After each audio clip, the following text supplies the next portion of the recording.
Emma, sabe o que eu tô achando estranho? Sabe o que eu tô achando estranho?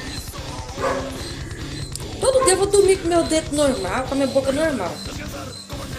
Quando amanhece o dia, meu dedo tudo dolorido, a língua toda machucada. E aí eu fiquei me perguntando, o que será que tá acontecendo comigo? Aí eu fui lá no Google tirar uma dúvida. Falei pro Google que eu ia dormir normal e amanheci com a boca machucada, com os dedos doloridos. O Google me respondeu, bruxismo. Diabo é isso? Alguém de vocês sabe o que é bruxismo?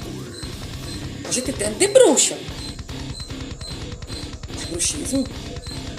Aí eu fui na casa do meu irmão. Nós fomos passar a noite lá, eu e meu esposo, teve um churrasquinho lá.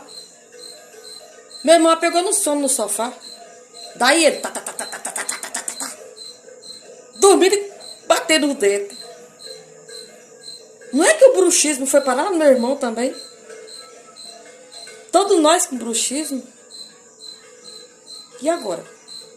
Com que se come isso? É uma doença? Tenho que me tratar? Se colocar uma rapadura na boca do meu irmão, que amanhã esse retalhado é a rapadura.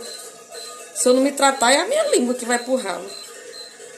E eu não gosto de falar, né? Esse negócio de bruxismo. Se souber aí, vocês falam, sei lá. Preciso me tratar, é? Tá feia a coisa.